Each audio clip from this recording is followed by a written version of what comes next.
로마서의 핵심은 로마서 1장 17절 말씀입니다. 오직 의인은 믿음으로 말미암아 살리라. 믿음으로 구원을 받는다. 야고보서의 핵심은 야고보서 2장 26절 말씀입니다. 영혼 없는 몸이 죽은 것 같이 행함이 없는 믿음은 죽은 것이니라. 보통 학자들이 말하기를 로마서를 가리켜서 믿음의 뿌리다라고 말한다면 야고보서를 가리켜서 믿음의 꽃, 믿음의 열매라고도 말을 합니다. 야고보서가 행함을 강조하는 것 같지만 사실 그 근본은 믿음인 것을 확인할 수가 있습니다. 야고보서는 5장으로 구성되어져 있습니다. 야고보서 1장은 믿음과 실현에 대해서 말씀을 하고 있습니다. 야고보서 2장은 믿음과 행위에 대해서 말씀하고 있고, 야고보서 3장은 그 믿음과 언행에 대해서 말씀을 하고 있고, 야고보서 4장은 믿음과 인격에 대해서 말씀을 하고 있습니다. 그리고 마지막으로 야고보서 5장에서는 믿음과 기도에 대해서 말씀을 하고 있는 것입니다. 그러니까 야고보서를 가리켜서 믿음의 꽃이다, 믿음의 열매다 라고 말하는 것이 전혀 과언이 아닌 것을 볼 수가 있습니다. 우리가 오늘 야고보서를 읽었습니다. 야고보서는 AD 약 40년 후반때, 예수님께서 이 땅에 오신 지 한 40년 후반때 있었던 일입니다. 사도행전 8장 1절 말씀을 통해서 보게 되면 예루살렘 교회에 굉장한 큰 핍박이 있었습니다. 계기가 있었죠. 스데반 집사님의 순교가 계기가 되고, 그 일로 인하여서 유대인들이 예수 믿는 그리스도인들에게 얼마나 핍박을 했는지 모릅니다. 그래서 다 유대와 사마리아 모든 땅으로 흩어졌다, 이렇게 성경은 말하고 있습니다. 물론 아직까지는 지금 아주 격하게 로마로부터 핍박받는 그런 시기는 아니었지만 우리 그리스도인들이 유대인들을 통해서 엄청난 박해를 받게 되었다라는 사실입니다. 그래서 전국 각지로 흩어졌다라는 사실입니다. 자, 오늘 말씀은요, 핍박으로 인해서 흩어진 우리 기독교인들 뿐만이 아니고 이미 이제 많은 각지에 흩어져 있던 유대인들이 복음 전도자, 예를 들면 바울과 같은 사람들이 복음을 전함을 통해서 개종한 기독교인들, 그들에게 쓰여진 말씀입니다. 이런 말씀이죠. 야고보가 이제 박해로 인해서 흩어진 기독교인들에 대해서 절대로 믿음을 저버려서는 안 된다, 믿음이 흔들려서는 안 된다 라고 말하면서 이제 이럴 때일수록 우리가 이렇게 살아야 된다라는 사실, 실천적인 면에 대해서 이제 예수의 형제 야고보가 흩어진 기독교인들에게 편지를 쓰고 있는 것입니다. 학자들은 보통 이 야고보서를 가리켜서 신약의 잠언이라고 말합니다. 또 어떤 학자는 신약의 아모스서라고도 말씀을 하고 있습니다. 자, 우리는요, 오늘 말씀을 통해서요, 참으로 귀한 두 가지 교훈을 우리가 얻고 힘을 얻기를 원하는데요, 첫 번째로 우리가 얻을 수 있는 교훈은 뭐냐 하면, 우리가 살다 보면 이 세상에서 여러 가지 많은 시험을 만난다는 겁니다. 시험을 만났을 때에 온전히 기쁘게 여겨야 된다 하는 겁니다. 먼저 여러분 어떻습니까? 야고보서 1장 2절 말씀을 통해서 보게 되면 여러 가지 시험을 만난다 그랬습니다. 그렇지 않나요? 우리 짧은 인생길, 욥기서 14장 1절 말씀을 보게 되면 우리 인생길을 가리켜서 여러분 어떻게 말씀하고 하루살이로 말씀하고 있습니다. 그래서 거기 보면 욥기서 14장 1절 말씀을 보게 되면 걱정이 가득하다. 이 걱정이 가득하다는 말은 하루살이 인생 같은 우리 인생 속에 괴로움이 가득 찬 것이다 라고 말씀을 하고 있습니다. 사실 어떻습니까? 우리가 짧은 70, 80, 90, 100살까지 살아오면서 우리는 얼마나 많은 문제를 겪었는지 모릅니다. 그렇죠? 가정의 문제, 또 질병의 문제, 사업의 문제, 자녀의 문제, 또 신앙의 문제, 여러 가지 모양으로 우리는 영육간의 모든 전반적으로 고통 속에서 살아온 것이 바로 우리의 현실, 우리는 알게 됩니다. 그래요. 이 문제가 해결되면 또 저 문제가 기다리고 있고, 또 저 문제가 해결되면 또 다른 문제가 또 기다리고 있고, 엎친 데 덮친 격으로 가지 남은 나무에 바람 잘 날이 없다는 말씀처럼 우리는 매일매일 힘들게 살아오고 있는 것이 우리의 현실이라는 사실입니다. 저와 여러분도 그렇지 않나요? 우리가 신앙생활 수십 년 동안 해왔지만 수십 년 동안 해오면서 말 못한 문제로 인해서 힘들어한 적 한두 번이 아닐 줄 믿습니다. 한 문제도 아니고 여러 가지 문제가 한꺼번에 동반해서 완전히 저와 여러분들을 막다른 골목으로 몰아갈 때도 우리는 경험한 적이 있습니다. 누구나 인생을 경험하면서 수많은 문제들을 만나지 않습니까? 여러분, 걱정 없는 사람 있을까요? 걱정 없는 사람은 아마 무덤에 갇힌 사람 외에는 없다고 생각됩니다. 걱정, 근심이 없는 것은 공동모지 외에는 없다고 생각됩니다. 다른 곳에는 사람이 살아있는 한 다 근심, 걱정 다 가지고 있습니다. 자, 그런데 여러분, 우리가 여러 가지 갖가지 문제를 가지고 있는데 그 문제를 시험이라는 말로 바꿔보지요. 우리가 살아가면서 많은 시험을 만나게 되는데요, 여러분, 또 시험이 다 같은 시험이 아니더라고요. 예를 들면 하나님께서 주시는 시험이 있더라고요. 하나님께서 우리에게 주시는 문제도 있다라는 사실입니다. 하나님께서 우리에게 시험과 문제와 고난을 허락하실 때에는 여러분 어떤 경우입니까? 우리에게 복을 주시기 위해서, 저와 여러분들을 연단시키기 위해서 하나님께서 우리를 시험하실 때가 있다는 겁니다. 대표적인 얘기가 창세기 22장 1절 말씀에서 하나님께서 아브라함을 시험하시는 경우입니다. 하나님께서 아브라함에게 100세에 얻은 독자 아들을 번제로 바치라는 겁니다.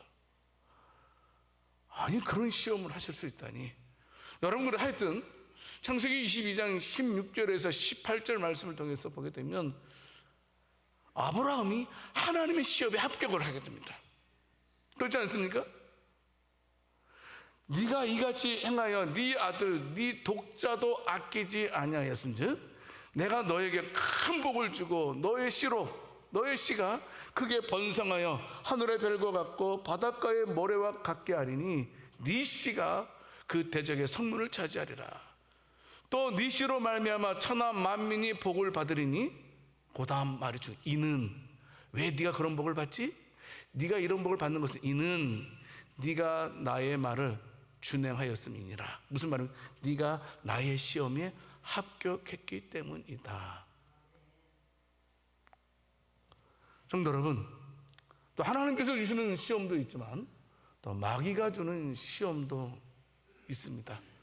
마귀가 주는 시험은 어떤 시험입니까? 우리를 범죄케 하는 시험입니다. 우리를 멸망시키려고 하는 그 마귀의 시험도 있다는 겁니다. 여러분, 우리가요, 마귀의 시험을, 우리를 죄짓도록 하는 마귀의 시험을 우리가 물리치지 아니하면, 실패하게 된다면 우리는 신앙생활 하는데 아주 치명적인 상처를 받게 됩니다. 창세기 3장 5절 말씀을 통해서 보게 되면 마귀가 아담을 시험합니다. 하나님께서 분명히 선악을 알게 하는 나무의 과실을 따먹지 말라, 따먹으면 정령 죽으리라 라고 하나님께서 말씀하셨습니다. 근데 마귀가 아담을 시험합니다. 야, 그거 따먹어. 네가 그것을 먹는 날에는 네 눈이 밝아져서, 너희 눈이 밝아져서 너희가 하나님처럼 될 것이다. 여러분, 마귀의 시험의 저희는 무엇입니까? 어떻게 하든지 간에 믿는 자들을 범죄케 하는 겁니다. 죄를 짓도록 하기 위해서 우리를 시험하게 하는 겁니다. 그래서 이제 마귀가 아담을 자극했죠. 특별히 아담의 무엇을? 교만한 마. 그래? 나도 하나님처럼 될 수 있단 말이야? 그럼 당연히 나도 하나님처럼 돼야지. 그럼 저거 따먹어야지. 교묘한 게 마귀입니다. 마귀는 아담의 교만을 자극해서 결국 범죄케 해서 마귀의 시험에 무릎을 꿇게 했죠. 아담이 마귀의 시험에 무릎을 꿇게 어떻게 됐습니까? 에덴 동산에서 그만 추방을 당한 이야기는 우리는 너무나 잘 알고 있습니다. 성도 여러분, 누군가 다 시험 받습니다. 목사도 받습니다. 장로님도 받습니다. 모든 교인들도 시험 받습니다. 여러분, 예수님도 시험 받으셨잖아요. 예수님께서 공생애 하실 때 40일 동안 금식기도 하셨잖아요.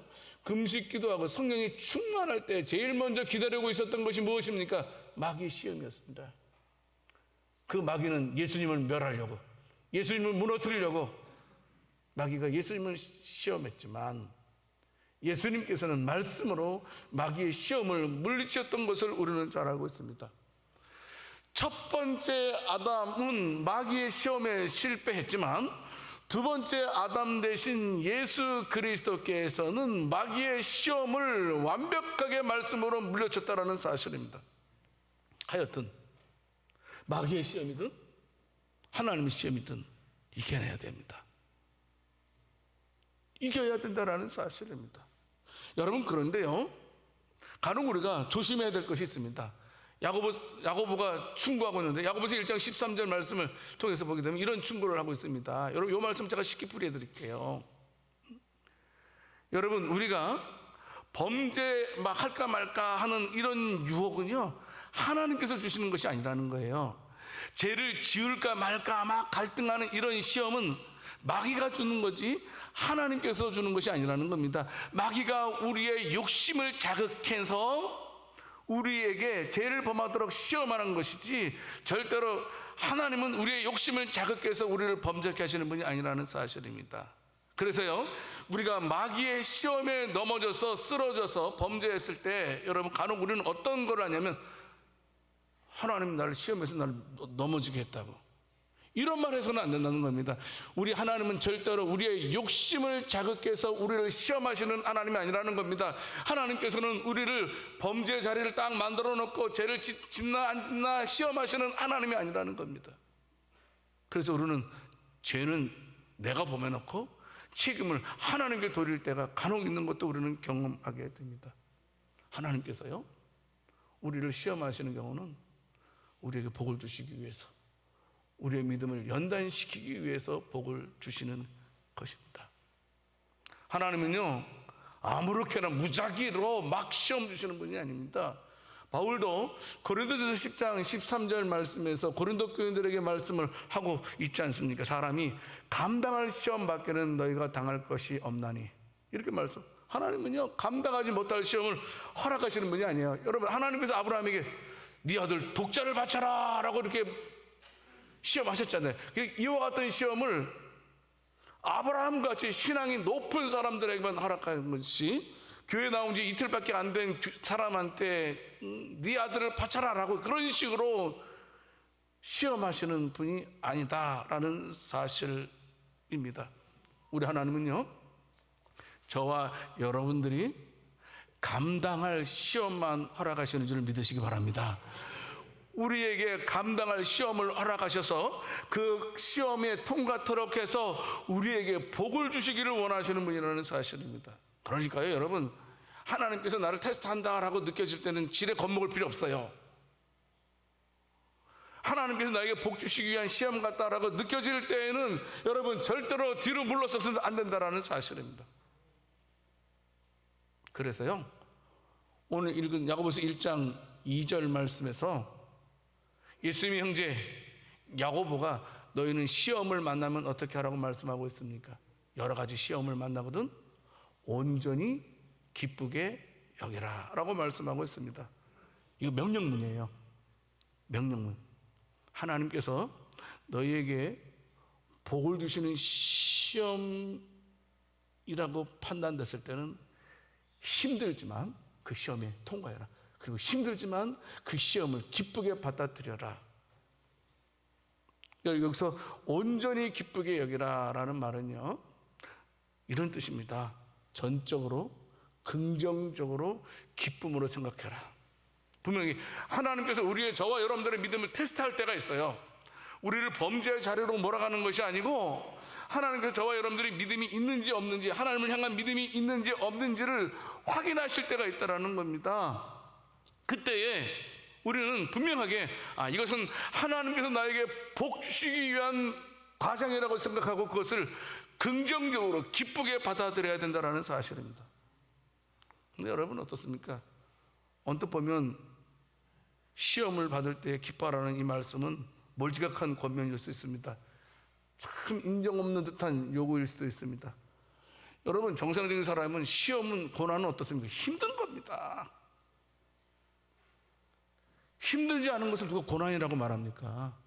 시험이라고 고난이라고 말할 때는 굉장히 괴로운 거예요. 괴로운 일을 당하면 당연히 힘든 것이 당연하고, 여러분 괴로운 일을 만나면 당연히 우리의 얼굴이 여러분 어떻습니까? 어두운 기색을 피는 것이 당연한 것 아니겠습니까? 이게 자연스러운 반응 아닙니까? 힘들 때 힘들다고 말하는 것이 무엇이 잘못됐습니까? 그런데 야고보는 말하고 있는 겁니다. 네가 어려운 일을 만나도 그것을 기쁘게, 그것도 온전히 기쁘게 여겨야 된다라고 말씀하고 있습니다. 참 어떻게 보게 되면 상당히 우리를 무시하는 말씀 같기도 합니다. 여러분, 그런데요, 지금 예수님의 형제 야고보가 시험 당할 때 기뻐해야 된다는 말, 그 의미를 파악하면, 진짜 파악하면, 진리를 파악하면요, 힘든 일 많아도 이겨낼 수 있다는 겁니다. 진짜 이것이 하나님께서 나에게 복을 주시기 위한 말씀이라는 것을 확인만 된다면, 믿는다면 우리가 어떤 어려움을 당해도 그것을 기쁘게 맞이할 수 있다는 사실입니다. 여러분, 그렇다니까요. 볼까요 한번? 계속해서 야고보서 1장 3절 4절 말씀에서 보게 되면 예수님의 형제 야고보가 말하고 있는 겁니다. 우리가 요 진리를 바로 정확히 한다면 우리가 어려운 힘든 시험을 만나도 우리가 기쁘게 맞이할 수 있다는 겁니다. 이 말씀 쉽게 말씀드리면 무슨 말씀입니까? 네가 어려운 일 만나면 네 마음에 인내가 생길 것이고, 그 인내를 너희가 온전히 이룰 때에 너희는 참으로 하나님의 놀라운 은혜가 충만한 자가 되게 될 것이다 라고 말씀하고 있는 내용입니다. 성도 여러분, 다시 말씀드리면 하나님께서요, 저와 여러분들 시험하실 때가 있어요. 근데 하나님께서 우리에게 주시는 시험은요, 절대로 무의미한 것이 아니라는 사실입니다. 하나님의 복을 받는 필수 과정이라는 거예요. 하나님은요, 복 받을 준비가 되지 않은 사람에게 복을 허락지 않아요. 여러분, 복 받을 준비가 되어 있지 않은 사람에게 복을 주시면 그 복이 그 사람을 더 망하게 하더라고요. 그래서 하나님은 예수 믿는 저와 여러분들이 복을 많이 받을 수 있도록, 그 복을 진정 누리도록 하기 위해서 하는 필수 과정이 뭐냐 하면 고난이라는 겁니다. 어려움이라는 겁니다. 반드시 이 과정을 믿음으로 극복해야지만 우리가 큰 은혜를 누릴 수 있다는 겁니다. 이게 믿어져야 됩니다. 하나님은 우리의 모난 부분, 우리의 부족한 부분까지도 어떻습니까? 시험이라는 것을 통해서 저와 여러분들을 온전한 성도로 변화시키는 하나님의 섭리와도 같은 것이 바로 시험 문제라는 겁니다. 여러분, 사도 바울도 말하지 않습니까? 로마서 5장 3절에서 4절까지 말씀하고 있지만, 모든 시험과 환난은 인내를 낳고 환난 중을 즐거워하나니 환난은 인내를, 인내는 연단을, 연단은 소망을 이루는 줄 알미니라. 바로 그 말씀입니다. 반드시 환난을 통해서 소망을 이루게 된다는 겁니다. 쉽게 말씀드리면 엑스칼리버, 검 있죠. 보검, 명검. 여러분, 이 명검은요, 그냥 만들어지는 게 아니에요. 그냥 뚝딱뚝딱해서 만들어요. 그거는요, 칼과 칼이 딱 부딪혔을 때 바로 탁탁 부러져 버립니다. 그 명검은 어떻습니까? 담금질을 얼마나 많이 하느냐에 달려있지 않습니까?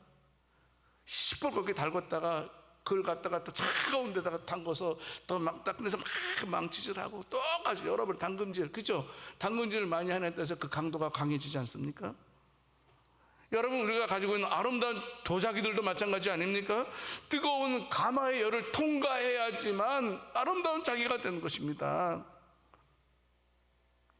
여러분, 금속 같은 것들도요, 뜨거운 불 속에 들어가야 돼요. 왜? 들어가지 않으면 여러분, 그 가지고 있는 그 온갖 더러운 불순물들이 제거되지 않기 때문에, 불순물들이 제거되기 위해서는 뜨거운 용광로에 들어가야 된다는 사실입니다. 마찬가지입니다. 성도된 저와 여러분들이 시련과 고난의 이것을 통과해야지만 저와 여러분들이 온전한 성도가 될 수 있기 때문에, 하나님의 복을 온전하게 받아 먹을 수 있는 자들이 될 수 있기 때문에 하나님께서 때로는 우리에게 시험을 허락해 주신다는 거예요. 여러분, 야곱 보십시오. 야곱이요, 얼마나 욕심쟁입니까? 욕심 때문에 아버지도 속였잖아요. 형도 속였잖아요. 그런데 그거 어떻습니까? 이후에 많은 고생, 집단하면 고생하잖아요. 야곱이 집단하면서 얼마나 고생했어요. 그런 다음에 그가 험악한 세월을 보내고 난 이후에 점점 성화되지 않았습니까? 그래서 오직 하나님만 바라보는 존재로 바뀐 것을 성경을 통해서 알고 있잖아요. 여러분, 모세도 마찬가지 아닙니까? 모세도요, 성격이 불같은 사람이었습니다. 그 사람 죽였잖아요. 사람 죽인 다음에 광야에서 40년 동안 피신 생활을 하잖아요. 모진 고난의 시간을 40년 동안 보내지 않습니까? 그 고난의 세월을 40년 동안 보낸 이후에 하나님께서 모세를 이 지면에서 가장 온유한 자, 아주 강폭한 그를 가리켜서 가장 지면에 온유한 자라고 칭찬하는 모습을 우리가 민수기서를 통해서 보고 있습니다. 어디 이쁘시겠습니까? 성경을 읽어보게 되면 하나님께서 택하신 많은 사람들이 고난과 고통을 통해서 온전한 성도가 되는 것을 많이 볼 수가 있다는 겁니다. 잠언서 17장 3절 말씀을 통해서도 말씀하고 있죠. 도가니는 은은, 풀무는 금을 연단하거니와 여호와는 마음을 연단하시느니라. 연단하시는 이유는 나를 나답게 만들기 위해서, 하나님께서 나를 시련의 길로 몰아가신 것은 나에게 더 많은 복을 주시기 위해서. 이것을 깨달으면 우리는 여러 가지 시험 가운데서도 기뻐할 수 있다는 겁니다. 힘들지만요. 지금 야고보가 말하는 것들이 얼토당토한 말이 아니라는 겁니다. 그렇구나, 하나님의 어떤 저희를 우리가 깨닫기만 한다면 내가 지금 당하는 문제 속에서도 나는 우리가 기쁨으로 맞이할 수 있다는 겁니다. 나는 이 과정을 거치고 나면 하나님의 복을 누리게 될 것이다. 내가 이 과정만 믿음으로 내가 잘 통과되면 하나님께서 나에게 복을 주실 거라는 사실을 알고 있다면 이 시험을 우리가 어떻게 하겠습니까? 당당하게, 그래, 그래, 견뎌내야 돼. 이게 힘들지만 그래, 해보자. 하나님께서 이기게 하실 거야. 하나님께서 이것을 통해서 나에게 복을 주실 거야 라고 생각하지 않겠습니까? 고난과 시련이 달갑지 않은 건 사실이죠. 왜요? 힘든 게 맞으니까요.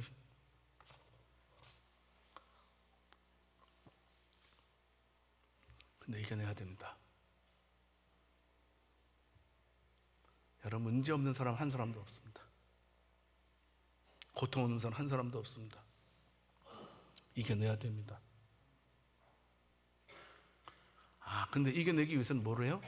하나님은, 따라하세요. 하나님은 나에게 복 주시기 위해서 연단을 허락하신다. 믿습니까? 이걸 믿으셔야 된다는 거예요. 연단은 쉽지는 않아요. 하지만 말씀드렸잖아요. 감당할 시험만 주신다고. 힘들진 않지만 하나님은 특별히 우리에게 감당할 시험만 주신다는 것을 명심하고, 시험이 올 때마다 좀 있으면 이제 내가 이 일을 통하고 나면 내가 업그레이드 되겠구나. 내가 이 일을 통과하게 되면 내가 신앙적으로도 업그레이드가 된 자가 되겠구나. 그래서요, 사도 베드로도 베드로전서 4장 12절 말씀에서 네가 시험 당할 때에 이상하게 여기지 말아라. 힘들어만 하지 말라라는 거예요. 엄마하고 자자라고 저 구석진 곳에 푹 잠겨가지고 그냥 그런 자가 되어서는 안 된다. 믿음으로 이겨내라. 승리하는 자들이 되어야 된다라고 말씀을 하고 있는 것입니다. 꼭 기억하십시오. 시련이라는 것은요, 저와 여러분들을 성숙하게 만드는 걸음임을 기억하시기 바랍니다. 나무가 열매를 맺기 위해서는 걸음이 반드시 필요합니다. 걸음이 없으면 특상품의 열매를 맺을 수 없습니다. 그만큼 크다는 겁니다. 기억하세요. 하나님께서 우리를 시험하시지만 하나님은 우리에게 감당할 시험만 주시는 거니까 그 시험을 기쁨으로 온전하게 받아들여야 된다는 것. 두 번째, 이게 더 중요해요, 여러분. 그런데 여러분, 감당할 것만 허락해 주신다 그랬어요. 모든 문제를 해결하기 위해서는 힘이 있어야 된다는 거예요. 힘이 있어야 돼요. 그런데 그 감당할 힘을 무엇으로 주시냐면 믿음과 기도로 주신다는 거예요. 그래서 모든 시험은 믿음과 기도로 이겨내야 된다는 사실입니다. 여러분, 문제는요, 잘 풀면 돼요. 여러분, 제가 수학을 중학교 3학년 때부터 고3 때까지 수학을 굉장히 잘했습니다. 안 믿어져요? 잘했어요. 근데 제가 왜 중3이라고 말한 계기가 있어요. 중3 때부터 왜 수학을 잘했냐 하면 아는 선배가요, 수학 잘하는 방법을 가르쳐 주는 거예요. 첫 번째 저한테 말이 뭐냐면 모든 공식을 딸딸 외우래요. 그 수학이 암기래요. 저는 그걸 잘 몰랐어요. 근데 진짜 수학이 암기더라고요. 외울 것을 외우니까 수학이 어렵지가 않았어요. 잘 풀었어요. 아무리 어려운 문제가 나와도 그 공식을 기억하고 공식에 그대로 대입하니까 좀 시간이 걸릴 뿐이었지 풀리더라고요. 방법만 알면 된다는 거예요. 여러분, 우리가 어려운 일을 만나면 그것을 풀 수 있는 방법만 알면 된다는 거예요. 그래서 오늘 본문 야고보서 1장 5절 말씀에서 말씀하고 있습니다. 그 풀 수 있는 힘이, 지혜가 뭐냐? 그 지혜에 대해서 하나님께 구하라고 말씀하고 있습니다. 내가 이 감당할 힘을 달라고, 내가 이 문제를 풀 수 있는 답을 달라고 기도를 해야 된다는 거예요. 이것이 중요합니다. 여기서 말하는 지혜는요, 여러분, 일반 단순한 지혜가 아닙니다. 시련과 고난을 이겨내는 그런 힘, 능력, 권세, 지혜를 가리키는 말입니다. 여러분, 우리가 시험을 당할 때 능력과 지혜가 없으면 굉장히 고생 많이 합니다. 그러면 우리가 힘들 때에 이 문제를 해결하기 위해서는 이 문제를 참으로 해결하기 위해서 하나님께 기도를 해야 된다는 사실입니다. 하나님, 내가 너무나 힘든 문제를 겪고 있어요. 이 문제를 해결할 수 있도록 힘 주세요. 이 문제를 해결할 수 있도록 지혜를 주세요라고 기도를 해야 된다는 겁니다. 왜 우리가 하나님께만 기도해야 됩니까? 하나님께만 기도해야 하는 이유가 뭐냐 하면 하나님만이 내 문제를 해결할 수 있는 참된 지혜를 가지고 있는 분이기 때문에 그래요. 다른 것으로 해결이 안 돼요. 여러분, 여기는 깊은 영적인 의미가 있습니다. 하나님의 도우심을 받아서 내 문제를 해결한 사람만이 이 땅에서 엄청난 영적인 유익을 받을 수 있다는 거예요. 자기 스스로 어떻게 해보겠다고 하는 건 안 됩니다. 역으로 말씀드리면 하나님의 도우심으로 해결을 받지 않는 그 어떤 시험과 고난, 이런 것들은 결국 나에게 상처와 고통밖에 남지 않는다는 겁니다. 여러분, 지혜를 구하세요. 하나님께요. 지혜를 구해야 돼요. 하나님, 제가 너무 힘들어요. 방법만 알면 쉬운데 방법을 모르기 때문에 힘든 거잖아요. 하나님, 이 문제 해결에 너무 힘들어요. 이 문제 해결할 수 있도록 지혜 주세요. 언제까지? 그 문제가 해결될 때까지 기도해야 된다는 거예요. 하나님 도와주세요. 지금 제가 너무 힘들어요. 하나님, 제가 속수무책에 하나님 어떻게 해야 될지 모르겠어요. 하나님, 만약에 우리가 어렵고 힘들 때 하나님을 의지하지 않으면 더 힘들어져요. 예를 들게요. 여러분 그 용접기 같은 거 있잖아요. 용접기 같은 거로 얼음을 착 대보세요. 해보세요. 그 얼음이 어떻게 되겠어요? 녹아요. 근데 똑같은 용접기예요. 이 용접기 가지고요, 여러분, 흙 있죠. 흙 같은 거라든지 이런 것들 좀 떠서 착 대면 어때요? 그 흙이 어떻게 돼요? 없어져요? 단단해져요? 단단해져요. 똑같은 태양빛이에요, 여러분. 똑같은 태양빛인데요, 여러분, 살아있는 과일은 어때요? 더 맛있게 돼요. 그런데 가지에서 분리된 죽은 과일들은 어떻습니까? 더 썩어져 가는 것을 보게 됩니다. 성도 여러분, 우리 하나님 의지하지 아니하면 이처럼 된다는 겁니다. 우리가 어려움을 통해서 우리가 성숙해져야 되는데 하나님 의지하지 아니하면 성숙해지기는커녕 더 난폭해지고 완악해지고 고통스러운 자가 된다는 사실입니다. 여러분 기억하십시오. 성경은 고난이 우리에게 유익을 준다고 말했지만 모든 고난이 우리에게 유익 주는 것이 아닙니다. 우리가 하나님을 의지할 때만이 그 고난이 우리에게 유익되는 줄을 믿으시길 바랍니다. 여러분, 하나님을 의지하지 않고 내가 이 시험을 이겨노라 라고 말할 수 없다는 겁니다. 그러니까요, 여러분 꼭 명심하세요. 나에게 지금 어떤 문제가 다가왔을 때, 힘든 문제가 다가왔을 때 그것을요 먼저 기쁨으로 수용해야 됩니다. 하나님께 나에게 복 주시기 위한 거다, 이걸 믿으셔야 돼요. 그런데 두 번째는 하나님 이 문제를 해결할 수 있는 지혜를 주십시오 라고 기도해야 된다는 거예요. 지혜를 주세요. 지혜를 주세요. 그래야지만 그 고난이 힘든 것이 고진감래, 그것이 나에게 큰 유익이 된다는 사실입니다. 여러분, 진주도 그렇게 생긴 거잖아요. 진주 얼마나 영롱하고 이뻐요. 얼마나 아름다워요. 근데 그 진주가 어떻게 생기는 거예요? 그 조개 안에 그 살 속에 거친 모래 하나가 들어가서 거기서부터 생긴 거잖아요. 고난을 이겨내야 된다는 겁니다. 믿음으로, 하나님 주신 지혜로요. 시편 119편 71절 말씀을 통해서 보게 되면 고난당한 것이 내게 유익이라, 이로 말미암아 내가 주의 율례들을 배우게 되었나이다. 기억하세요. 하나님, 지금 내가 당하는 어려움을 이길 수 있도록 지혜 주세요. 따라서 하나님, 이 힘든 일을 극복할 수 있는 지혜를 주세요. 하나님만 바라보게 해주세요.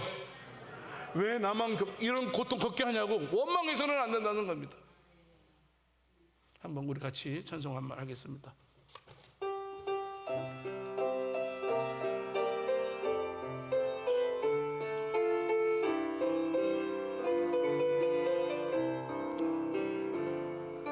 왜 나만 겪는 고난이냐고 불평하지 마세요. 고난의 뒤편에 있는 주님이 주실 축복 미리 보면서 감사하세요. 너무 견디기 힘든 지금 이 순간에도 주님이 일하고 계시잖아요. 남들은 지쳐 앉아 있을지라도 당신만은 일어서세요. 힘을 내세요. 힘을 내세요. 주님이 손잡고 계시잖아요. 주님이 너와 함께감을 믿는다면 어떤 역경도 이길 수 있잖아요. 왜 이런 슬픔 찾아왔는지 원망하지 마세요. 당신이 잃은 것보다 주님께 받은 은혜 더욱 많음에 감사하세요. 너무 견디기 힘든 지금 이 순간에도 주님이 일하고 계시잖아요. 남들은 지쳐 앉아 있을지라도 당신만은 일어서세요. 힘을 내세요. 힘을 내세요. 주님이 손잡고 계시잖아요. 주님이 너와 함께감을 믿는다면 어떤 고난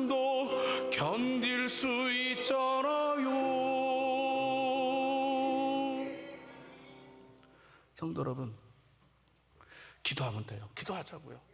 그런데 참 놀라운 것은요, 다시 한번 야고보서 1장 5절 말씀 보세요. 보세요. 우리가 도움을 청할 때야 하나님 우리 책망하지 않나. 야 이놈아, 네가 신앙생활을 몇 년 했는데 이것도 몰라 이놈아. 네가 교회법을 몇 년이나 먹었는데 이것도 몰라 이놈아 하면서 책망하는 것이 아니라는 겁니다. 꾸짖지 아니하시고, 그래 아이고 네가 힘들었구나 그래 이렇게 해라. 지혜를 주시는 하나님이라는 사실입니다. 얼마나 감사한 일입니까?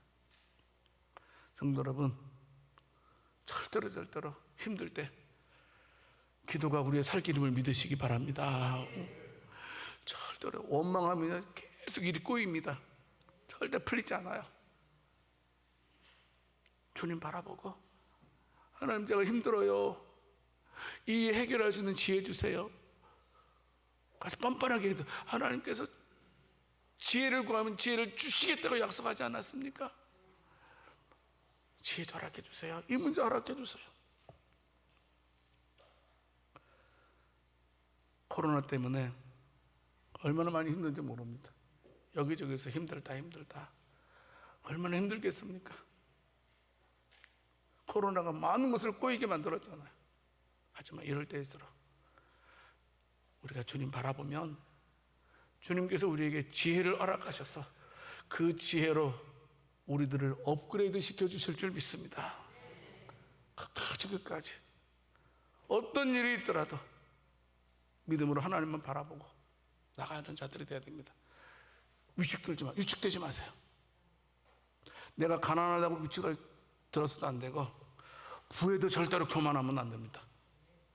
받아들이세요. 그리고 기쁘게 받아들이고, 그리고 그것을 하나님께 구하자고요. 구하면 우리에게 영원한 생명을 주신 그분께서 이 어려움을 극복해서 복된 길로 인도하실 지혜를 허락해 주실 줄 믿습니다. 그 지혜를 붙들고 끝까지 하나님을 찬양하면서 영광스러운 그날을 바라볼 수 있는 복된 저와 여러분들이 다 될 수 있기를 살아계신 주님의 이름으로 축원합니다. 하나님 아버지, 시험이 왔을 때 믿음과 기도로 잘 이겨내는 저희들 되게 하여 주시옵소서. 그래서 약속하신 모든 소망과 상급을 풍성하게 받는 우리들 되게 해 주시옵소서. 절대로 절망하지 말고 원망하지 말고 불평하지 말고 믿음으로 반응하는 저희들 되게 하실 줄 믿고 우리 주 예수 그리스도 이름으로 기도드립니다.